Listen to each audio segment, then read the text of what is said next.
All right, welcome everyone to this week's ECONversations, talking about economic development in Southwest Riverside County. Glad to be joined with Kimberly Davidson, Scott Agajanian, and Mr. Rob Moran today. Wanted to talk about a couple of different things. We were off last week for some unexpected little adventures in our county, but that's okay. We all managed through it and did well. But I think that, two of the things that we wanted to talk about today were, one is kind of businesses reopening. Obviously, since we met last, we've got restaurants are open now for in-dining. We've got retail is open. So there's a lot going on now. That poses a lot of great things for businesses, but also some new challenges that we all have to face. And then also maybe talk about some of the different funding sources that are out there still available for business and such. So I'm going to start it off with Kimberly Davidson here. So Kim, what has your experience been with some of the businesses and getting them open with, as far as the retail and the restaurants and such? So now we're a week and a half or so into in-room dining and that kind of thing. So yeah.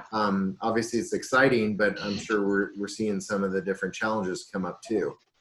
Well, some of the pros are definitely our businesses are so thankful to be open again. So thankful for, restaurants are thankful for their patrons that were able to do to-go and curbside pickup while they weren't able to open. And what I've seen every time that I've been able to go out and frequent one of our businesses, they're as full as they can be per the new guidelines, with social distancing being recognized. So I know that our businesses are so thankful for that.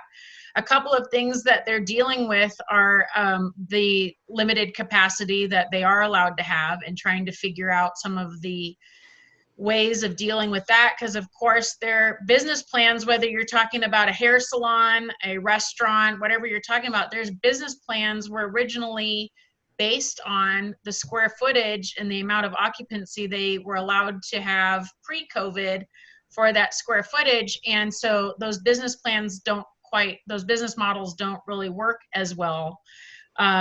So they're just trying to figure that out and trying to live in the I don't even know, it's not post-COVID, so during COVID times, I don't even know what we call it now. I'm sure someone will come up with a fancy term for it, but during these times and trying to navigate, I think one of the biggest challenges that we've all had, and I think Scott might definitely agree, and Rob can weigh in because he'll be a little bit differently, is trying to get correct answers on things. That's probably the biggest challenge, is the state really left it up to interpretation in a lot of ways.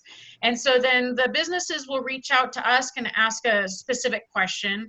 And it's hard. It was kind of purposely left up to interpretation, but the businesses are afraid to interpret it the wrong way for fear that a state agency could shut them down. So I think that's probably been the biggest challenge with our businesses. Just they want to properly interpret the rules and the laws, but it's been a little challenging for them to do so. I think that a lot of these rules were kind of like a one size fits all.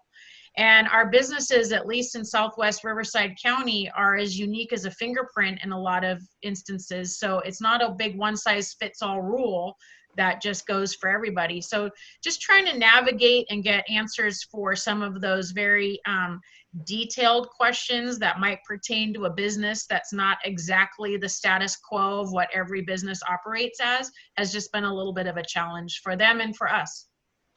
Yeah, I know we've had, sitting on the county's Economic Recovery Task Force, that's one of those things that comes up in discussion all the time is, what are those guidelines? And I know that the county has basically said is we're going to go with the state's guidelines, and we're kind of utilizing the ones the governor's office has put out. I think they've put out about 18 different guidelines for different business sectors.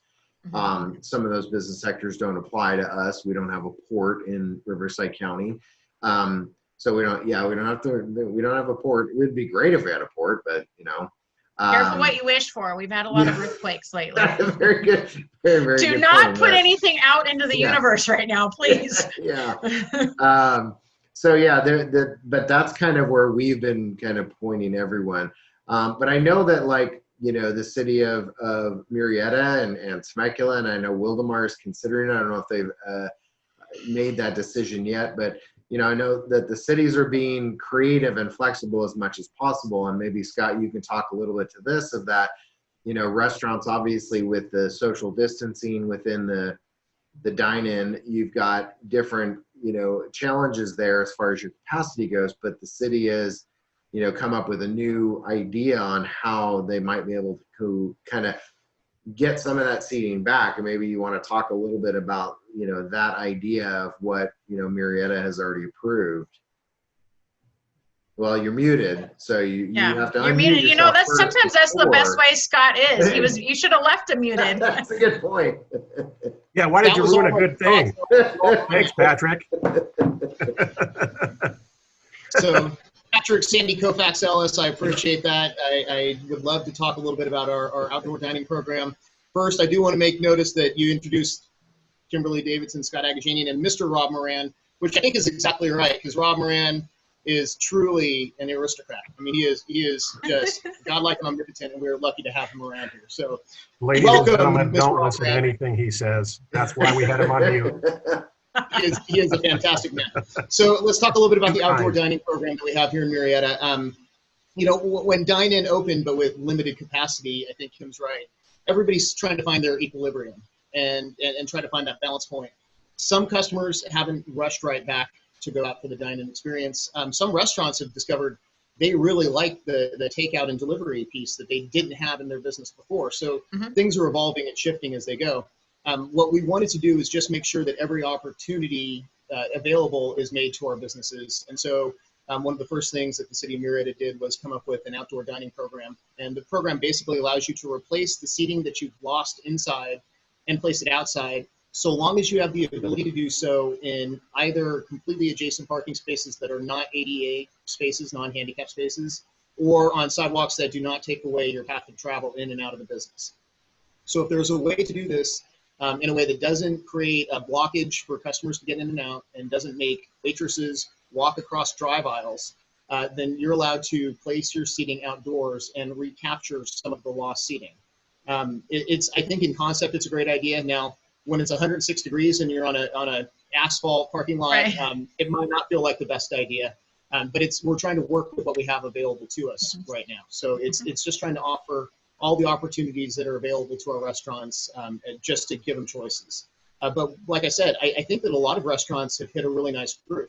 They've learned that takeout can be a bigger part of their sit-down dine-in restaurant business, that a lot of people like the experience and like the foods that they've gotten used to there, and they might be happy at home and might not want to risk going out at this point. They're not quite there yet. And so there's a way to kind of satisfy both people, because it's been really great. I got to go eat at the Mill the other day. The experience was fantastic, but you can't take up that space every single day. There's just not that many seats. You got to let other customers come in and have their turn, right? So it's great to go out and sit down and have that experience, but I've eaten it here at my desk several times as well. So you can have a little bit of each. And I think that by doing that, we can keep our restaurants going, but we can also get the experience of going out and having a sit-down meal once in a while, which is really, really missed for a lot of us. Yeah, and actually you make a phenomenal point there in that the takeout aspect of some of our restaurants locally is a big factor, because I've talked to a couple of them who actually have appreciated the limited in-house dining, because if they went to full capacity, they wouldn't be able to do everything that they're able to do right now, because their to-go order stuff has jumped so tremendously that if they had to do all of the to-goes they're still doing and do a full sit-down restaurant, their kitchen wouldn't be able to accommodate it.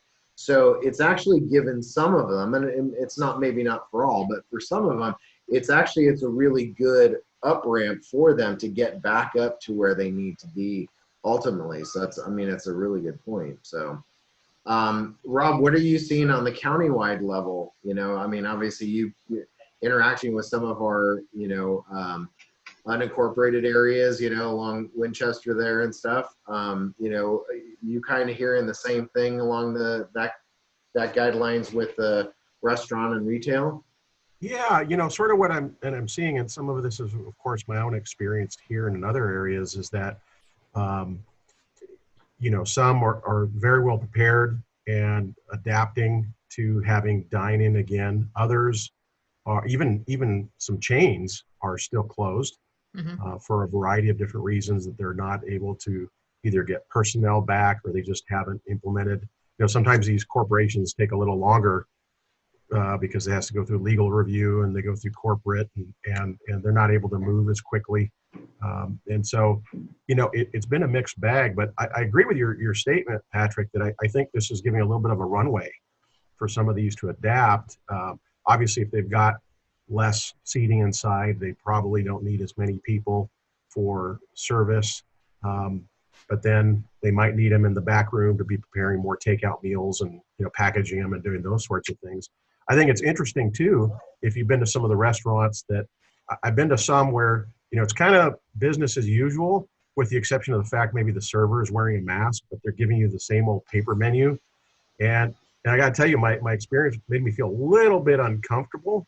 I still didn't get, sick or anything, but it was like, geez, that didn't really look like they had sanitized it. Maybe like I was hoping that they would. Doesn't mean they didn't do that.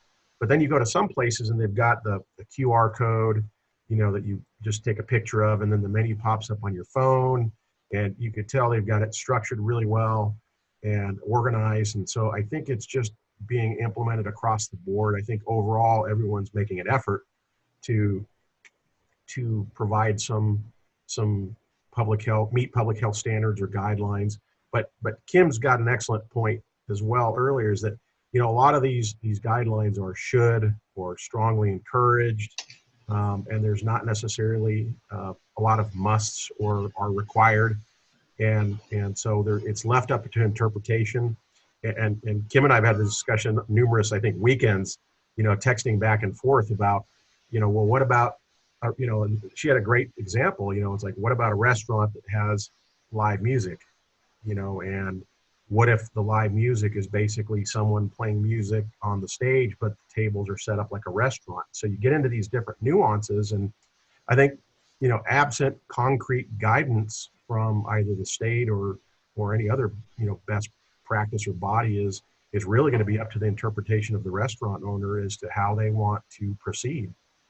Whether that's in the spirit of the rules or the regulations, or just completely interpreting it how they feel it fits their, their model and serves their customer better. So yeah, it's like we got into this, and then now as we're trying to get out, we're trying to figure that part out of it too.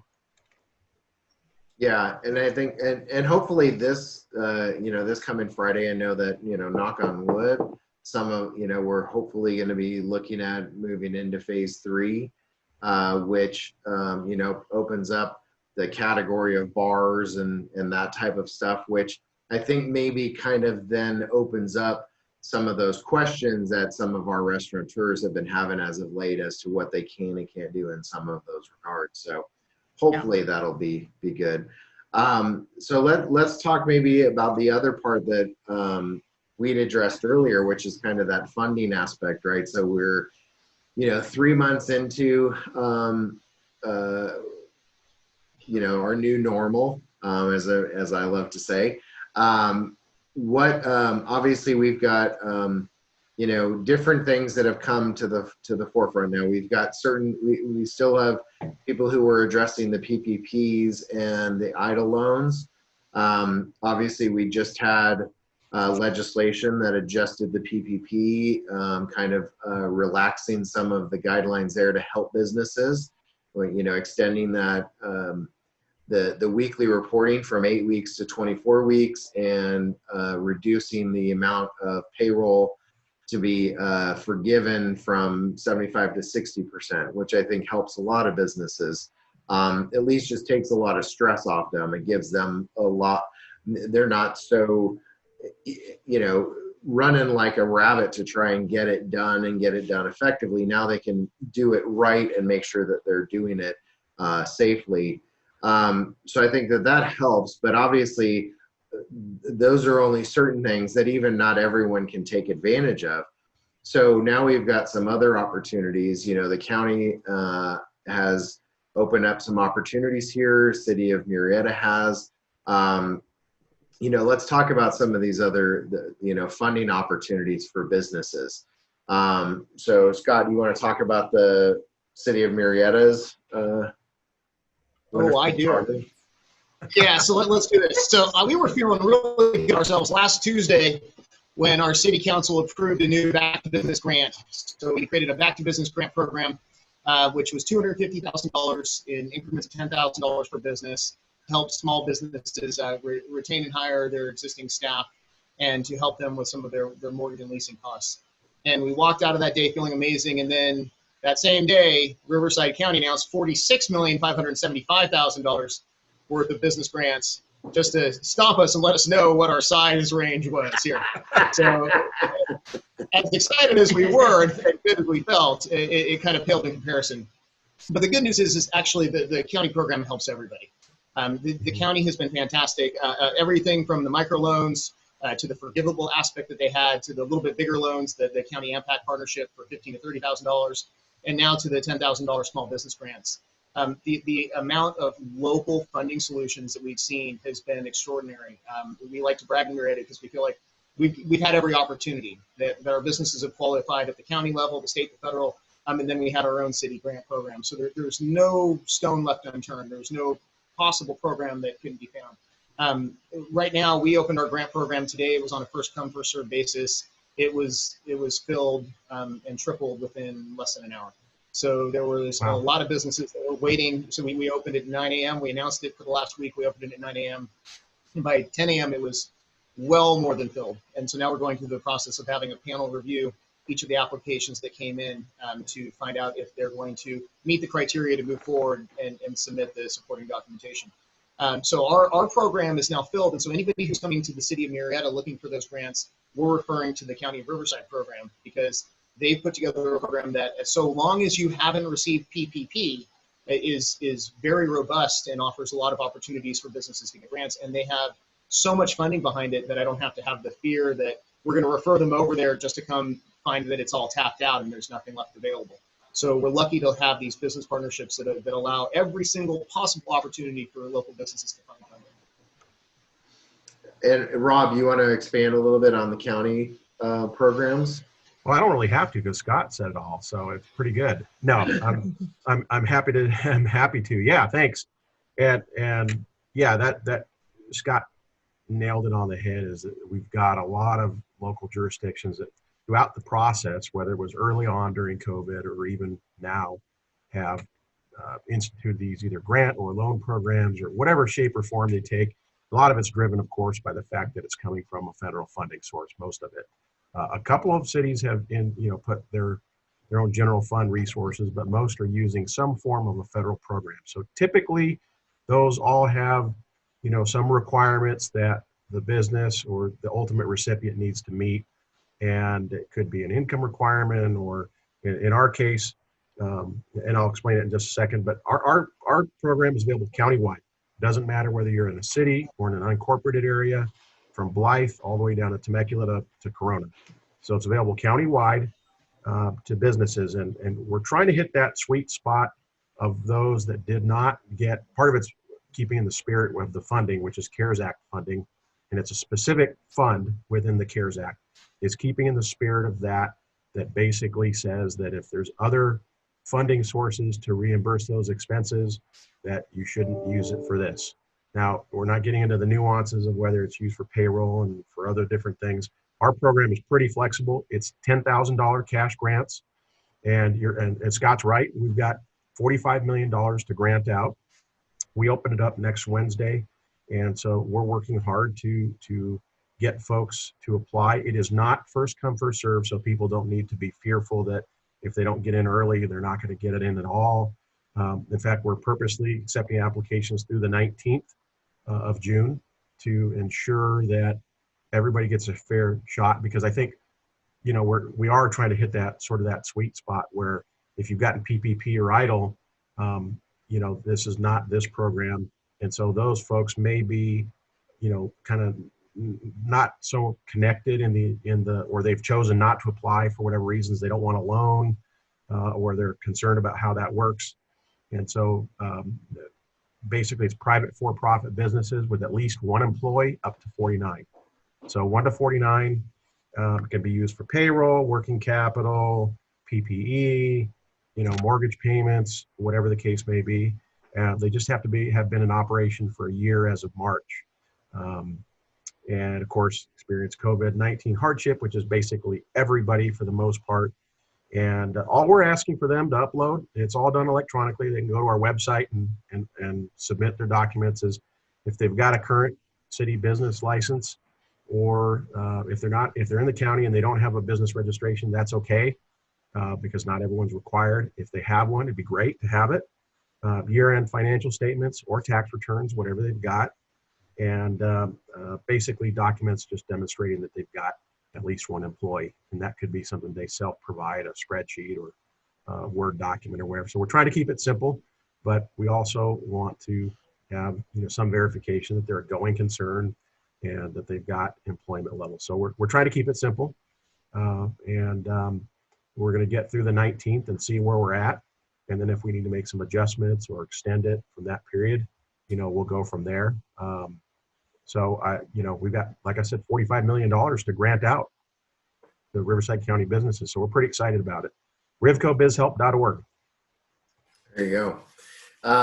And you mentioned one thing, and I think that, funding is going to be one of those discussions that we're going to continue to have, I think, throughout the rest of this year, because I think that, the PPP, the EIDL, the grants that we're all talking about, they're all great, but all of them are still, I think, Band-Aids. There's still going to be a lot of businesses going to need some real substantial help, and hopefully, the next, CARES Act 2 or HEROES or whatever the next bill that comes out from the federal will be something that's a little bit more substantial to help, in the long term. So I'm sure that'll be an ongoing discussion that we'll have. One thing that you had mentioned during that was, PPE. I know that is something that's, very critical in need, especially for smaller businesses right now. I know, so we're working with the county. The county was able to get a large amount of, the simple surgical masks, and so we've got a large, I'm actually driving up on Wednesday morning to come pick up about 15,000 of those to bring back down here. And we're going to start letting all the businesses know in Murrieta and Wildomar and the surrounding areas is if they need some to let us know, and we're going to get them out to them. Obviously, we want to help the smaller businesses as much as we can. We've also gotten some other donations of some other, we do have a small number of N95s that we have available for some that need that little bit better protection. But that's one of those things that I think is going to be, there's still going to be a huge need, as we were talking about in the restaurant. Even with the restaurants, they're needing the masks and such. So what I guess kind of maybe Kimberly, I'll start with you is like, what are you hearing as far as the other needs? Obviously, we know the monetary side. PPE is probably the first thing that comes to mind that I'm hearing. What are some of the other needs that you hear for businesses to make sure that they're opening safely and systematically? I think we've mostly covered it. Sometimes they would like clarification on the guidelines, and it's not always easy, as Rob and I experienced as well. It's not always easy to get that clarification. And Rob had said too, it's kind of left up to interpretation, but I'm seeing some of my businesses are leery of interpreting it, because should they interpret it wrong and a state agency shuts them down or fines them because of it. So leaving it up to interpretation is not a real comfortable area for them. My businesses have not let me know that they're having any kind of PPE troubles. They were having PPP troubles, but now that all these acronyms that didn't even exist, 3 months ago, now that those guidelines have loosened up, that has helped a lot. As of Friday, I had a lot of very much happier business owners in the city of Wildomar. So that really helped out quite a bit. So nothing that immediately comes to mind. Just continue, shopping local. Continue buying from your favorite small businesses if you want them to stay around. However you can. If you're not comfortable going out to a restaurant, get it to go. Continue getting it to go, and just more business. They just need more business. However they can handle that. Yeah. Scott, are you hearing anything as far as needs from the business community? Well, yeah, I mean, first of all, the business community needs Rob Moran. And when I see him speaking, I see a bunch of boxes behind him, and it makes me scared that he's boxing up and taking off. And that's It not better not be. That is not, we're not going to let it happen, Rob. We're going to move it in. Move it in. So, no, Kim's right. I think clarity is really what all businesses are seeking right now, and assurance, right? Every business wants to have security. They want to know that they're going to be able to operate in a certain way moving forward.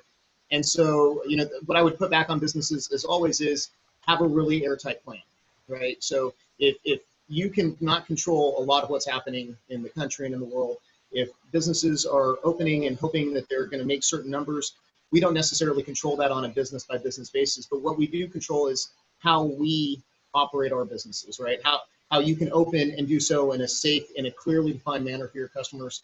So the recommendation I think goes back to the business. Have a really solid reopening plan. Have a really good safety protocol. Have somebody who's in charge of overseeing it. Have somebody who's in charge of reporting. And then you've done everything that you can do as a business. And from there, the security that you're looking for comes in from all businesses doing that together to make sure that we have a cohesive unit that really helps keep this local environment safe so that we can continue to stay open and push forward to open up other industries. Yeah, and I think, to both your points is that liability issue is so critical for businesses.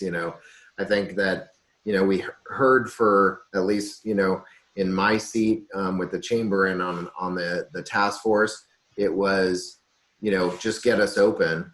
And then I think once we got to that point of, okay, we got you open, then it was like, oh crap.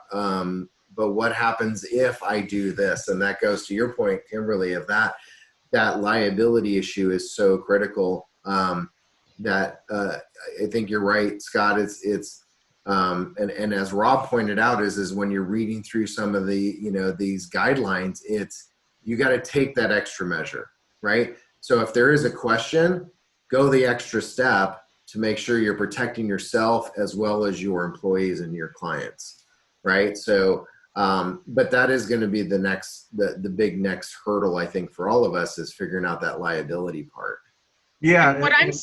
Sorry. Go ahead. Go ahead, Kim. That's fine. I was just going to add on to that and just say that what I'm seeing is these business owners really want to comply. I mean, they're losing sleep over compliance. It's not I have not experienced, during the recession, we saw some different things. We saw people trying to take advantage of loopholes and doing some different things. That's not what I'm seeing during this. They really want to comply, and they are just like, they're overly stressed about not complying properly and not doing things properly for the safety of their patrons. And they're just like, the business owners are just losing sleep and hair over this, so, but I think that's interesting because, right, I mean, I don't know what you're talking about, but okay. I've been doing this, I've been doing this as well as my colleagues here. I've been doing this a long time now, to have gone through a few iterations of some business downturns and whatever, and I've never really seen it like this, where they really do want to comply and they really want to do the best for their customers. And so I think that's really interesting. I think it's very commendable for our businesses because they are very concerned about it. True. And about their employees. And I think there's something to be said about that, Yeah. So they are losing sleep over it. Yeah. Well, and the difference between this and, for example, sort of your standard recessionary period, if you will, is that's, an economic issue that's driving that. And so they're just trying to be competitive or do whatever to make it work. And this was driven by a health issue. Mm-hmm. And it's still a health issue. And that, we haven't found a cure. It hasn't gone away. And, we know for a fact that people are getting sick and dying and have been. And so that's a little bit of a different driver because no one wants to be in the position of either causing that or anybody else. And no one wants to be on the receiving end either. And I think what further complicates it is, for example, is, you know, with a lot of other standards, there's a rule, and if you meet it, you pass, and if you don't, you fail. And right now there's, you know, they're guidelines. And so there's no, you know, you must do this or you must do that. It's you should, or you're strongly encouraged. And so there's a lot of interpretation as to how that's implemented based on either the state guidelines or, you know, some of the stuff that the Economic Recovery Task Force has put out there, or industry sector guidelines. And so there isn't necessarily that certainty that you might find, for example, with a restaurant where it's, you can't keep the meat under this temperature, otherwise you're in violation. You know, there's a lot more general interpretation. So I think business owners, a lot more gray area. Absolutely. Business owners want to comply with things, but there's a lot of it that is left up to them based on either other best practices they see or what they themselves kind of invent. And that can be nerve-wracking, especially if you're concerned about liability. Yeah. Yeah. All right. Well, I want to thank you guys. This is a good conversation. I know the liability issue is something we're going to continue to talk about. You know, like I said, I think the only thing we can do is encourage all of our businesses to kind of just take that extra step. So, you know, once you know where that you know, that guidepost is for you, if you can go one extra little step, you're probably putting yourself in a less litigious place than everybody else. So, but I want to thank you guys for your time today. I really appreciate it. Look forward to doing this again next week. But Kimberly, Scott, Rob, thank you again for your time. And Thanks for having us. We'll reconvene again next week for our next ECONversations. Thanks, everyone. See you, everybody. Bye. Thanks.